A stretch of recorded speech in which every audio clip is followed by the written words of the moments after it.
All right, guys, welcome to my first episode of my Poop Scoop Monday podcast. So if you're joining for the first time, my name is Dr. Islam. I'm a board-certified gastroenterologist trained at the Mayo Clinic, currently practicing in Lubbock gastroenterology. So why come listen to me? Well, I decided to go and do a podcast because I thought this would be probably the best way for us to reach my audience. I've had so many patients ask me who have watched my YouTube channel, who see me in the clinic, who see my Facebook page, my Instagram, my TikTok even, and ask me to go into more details about some of the GI issues that they have and to answer any questions that they may have as well. And I found that the best way for me to do this is to do this in a podcast format. So we'll be publishing this podcast hopefully every week, and we can get information that if you guys have a question you want to answer or you want me to answer, there are a couple ways we can do this. We're probably going to do this in a more formal way in the future, but at least initially, just DM me any questions that you have, and I'll go ahead and hopefully answer those as well. And if you have a question that you come see me in the office for, and I think it's pertinent, I'll go ahead and bring it up on our Poop Scoop Monday. But the plan is to hopefully publish this podcast every week, hopefully on every podcast media. So give us a couple of weeks until we can get this first one taken care of as well. And to those of you guys who are watching live, I'm doing a live stream as well, because sometimes it's a little bit easier for me to get interaction and get questions from you guys as well. So join me live, join me on the podcast. Look forward to seeing you guys on future podcasting. So we have a great show today. We're going to go through 4 main questions that patients have asked me in the past couple of weeks. Actually, very good questions I've gotten from patients about different conditions. So let's go ahead and get started. Question number 1. Hey, Dr. Islam, I have been diagnosed with diverticulitis and diverticulosis. What is the difference and what can I do to help prevent this? So I get this question a lot, and I think not only are patients confused, doctors can be very confused as well. So we need to talk about the difference between diverticulosis and diverticulitis. So let's talk about diverticulosis first, because that's easier. So diverticulosis are just outpouchings in the colon. And it's very common to have. Almost 40% of the US population have outpouchings in the colon that occur for a lot of different reasons. The 2 main common reasons is getting older and also having constipation. So as we get older, almost like a tire where you get those kind of bumps on your wheels, as you get older, the tread on your colon can become weaker and weaker and weaker. So you start to develop these outpouchings in your colon called diverticulosis. Now, another reason you can have diverticulosis is because of constipation. So your colon wall, obviously it's an area to help move stool from your body into the rectum so you can expel it out. And as you have constipation, you can get pressure on the colon wall, and that pressure over time can cause these outpouchings to occur. Now, diverticulosis can occur anywhere inside the colon. I've seen patients who've had what's called pandiverticulosis, which are outpouchings all throughout the colon. The most common areas, though, are the sigmoid colon and the descending colon. And that's because this is the area where you have the highest pressure and the most acute angle as well. So it's like having this big ball of stool hitting the wall of the colon. The hitting of that wall is the reason why you can have that pressure that's there. And that's why you can develop the diverticulosis. Now, the important thing about diverticulosis is that that in and of itself is a normal finding. 40%, almost 40% of the US population has diverticulosis.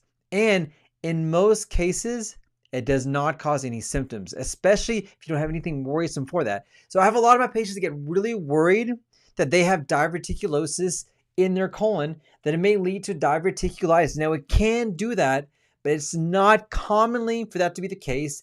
And in the vast majority of people that have diverticulosis, it doesn't lead to any long-term problems. It's not a big deal whatsoever.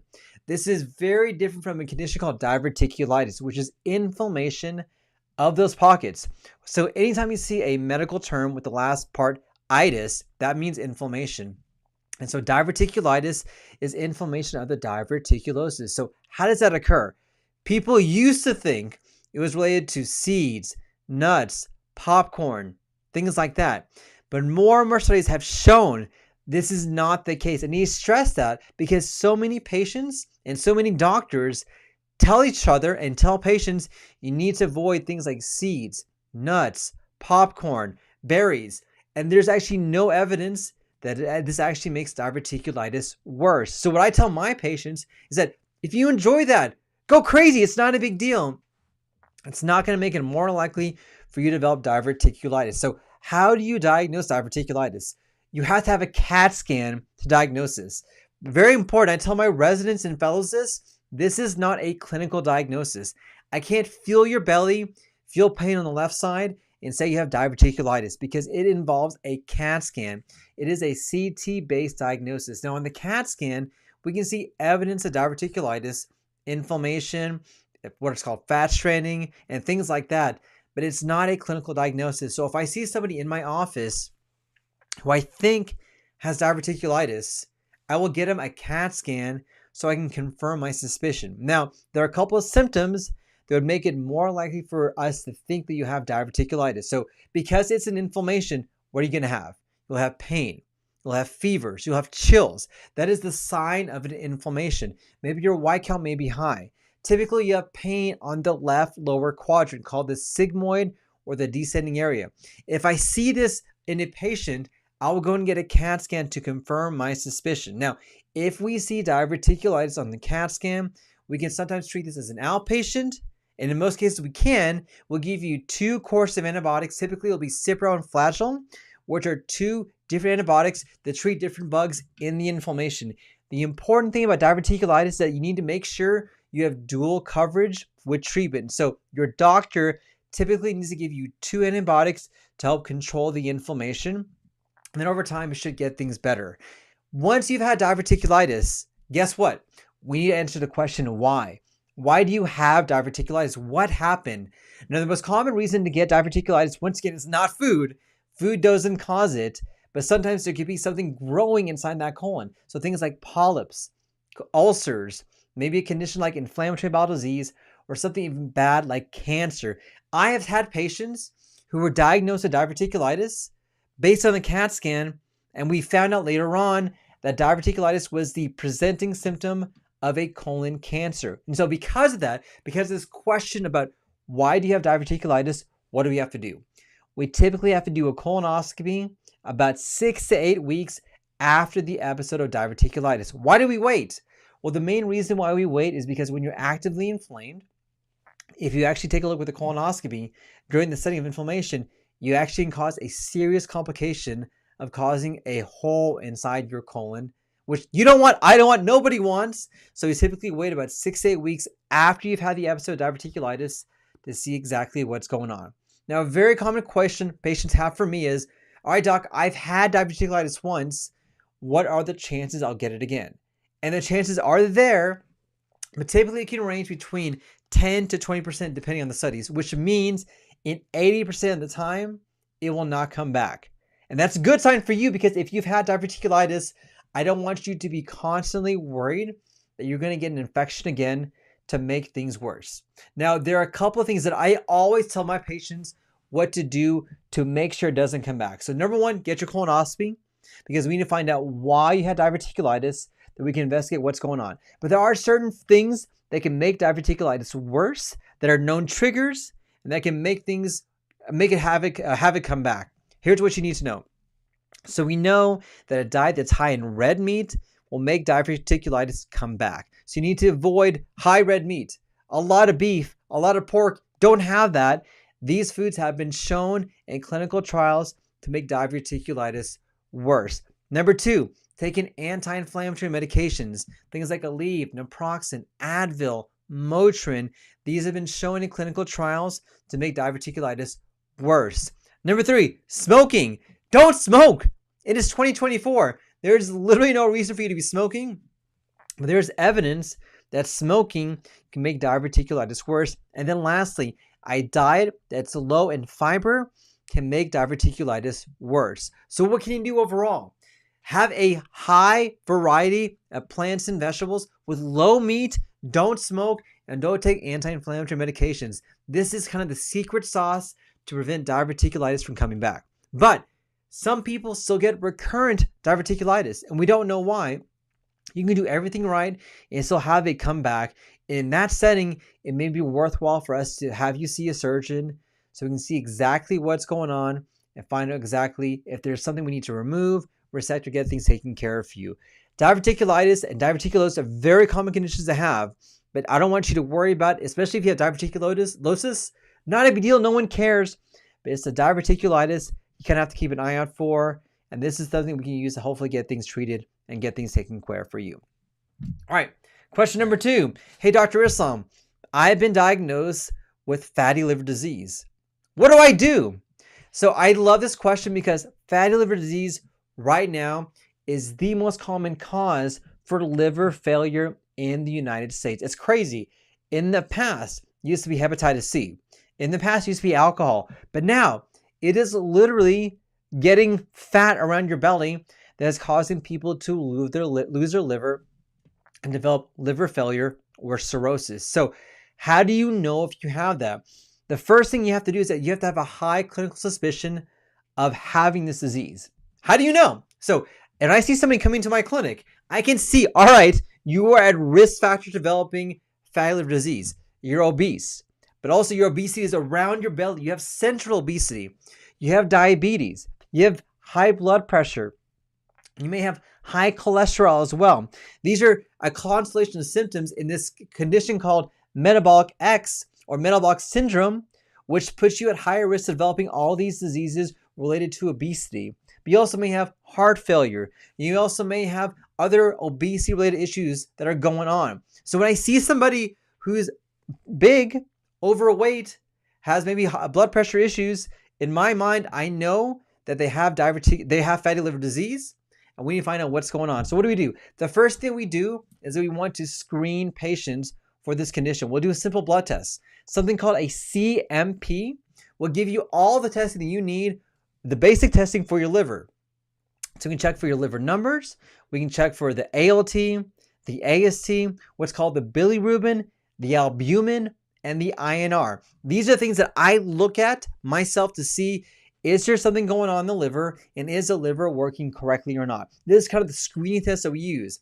If we see that's high, at that point in time, we may want to consider getting an ultrasound so we can visualize exactly what is going on. So an ultrasound does a very good job of allowing me to look and see what is going on in the liver itself. What it does not do, it does not tell me how much scarring is in the liver. And what's important for me as a liver specialist is not that you have fat, or not that there's fat that accumulates in the liver, but is that fat causing damage? That is most important for me, because you can have all the fat in the liver that you want, but if it's not causing scarring or damage, I don't give a flip. Not a big deal. So there are 3 ways actually we can determine this. So one is that we can do what's called a liver biopsy. Now, liver biopsies suck. They're not fun. We actually put a needle into your liver. We take some of that sample out. We look at it under a microscope and we see, is there fibrosis? Is there scarring? Is there something going on there? As you can tell, that is a completely invasive test. It is not fun to do. And so, since we know it's not fun and our patients don't like it, we actually opt for non-invasive testing. So this includes specific blood testing and what's called an elastography. This is a special imaging test, typically an ultrasound, that actually shoots shear waves throughout the liver to see if there's any scarring or fibrosis that's there. So the combination of special blood testing plus an elastography will give us a much more non-invasive answer if there's scarring in the liver or not. Because if there is, we need to be very aggressive in reversing that scarring. The beautiful thing about your liver is that it has the opportunity to regenerate, to go back to normal. But you have to do this before you get what's called cirrhosis or stage 4, because once you've had that scarring, the ship has already sailed. We're kind of out of luck at that point in time. And our goal at that point in time is to minimize the inflammation that's there. And so our goal is to see if we can find this before it becomes scarred over and fix it. So what do we do? Let me give you the tips that I tell my patients. So we know that fatty liver disease is a lifestyle disease. So the more you enjoy your life, the worse you're going to have your disease. So the first thing I tell my patients is that you have to stop alcohol. There's no ifs, there's no ands, and no buts. It is absent from alcohol. Alcohol is a direct toxin to your liver. If you add that to the already inflammation going on in your fat, not only are you doubling the damage, you're actually quadrupling the damage that's there. So I tell my patients, you cannot drink alcohol because if you do, you're going to go into liver failure. Number 2, in certain select patients, I may recommend vitamin E. Now, I'm not recommending this for everyone. I have to talk to my patients, understand what their risk factors are. Do they have a risk factor for prostate cancer? But for some individuals, I do recommend vitamin E. Number 3, I recommend eliminating or having a low carbohydrate diet. So I tell them eliminate the peas, pizza, pasta, potato chips, potatoes. These things are known to cause fibrosis and scarring in your liver. Next, I also recommend for my patients to incorporate coffee in their diet. Now, this is not the coffee that's full of Starbucks and cream and sugar. No, it's a black coffee.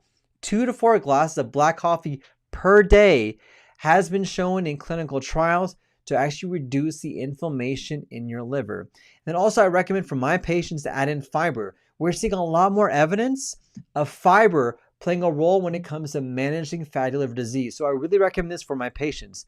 Now, there are some controversies out there for other things that people may recommend. So you may have heard of milk thistle. A lot of people try this. I'll tell you, we don't have a lot of good evidence right now this is helpful. So I'm not saying it doesn't work, but I'm not saying it's a recommendation that I recommend for my patients. What I never recommend, and I want to make sure you don't do this, is to take some sort of liver detox pill or medication. These things don't work. Too many patients, unfortunately, I have sent for liver transplant because of the fact that they took a detox medication. As simple as that. And something as simple as taking a detox medication to detox your liver actually made things worse for the liver. Yes, it did. In fact, it got to the point where we actually made things a lot more damaging for your liver, and we actually had to send them for a liver transplant. So I'll do a plug here. If you are worried about your liver, if you're worried about some of the risk factors, or if you have a risk factor like diabetes, I want you to come see me. I'm a liver specialist.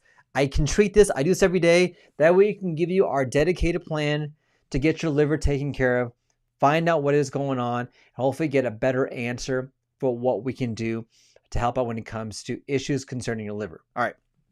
So topic number 3 I want to talk about is constipation, my approach.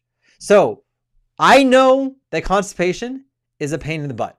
I know this because I have my patients who tell me all the time, and it is such a terrible thing to suffer from.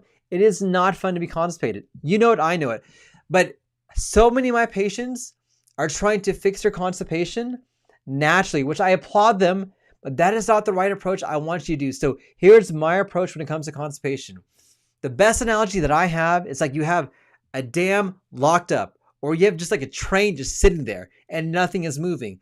That is the issue when it comes to constipation. You have a log of stool that is literally sitting in your colon and nothing can pass through. And until you push that log along or push that train, you're not going to get things going or flowing.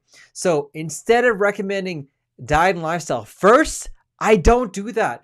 I want to get you going and flowing first. So we need to do what we can to get you to have bowel movements, whether it's magnesium, Miralax, fiber, medical therapies. These things work. And this is the approach that I take. I am going to give you medication to bust open that log, open that, get that train going, move things along.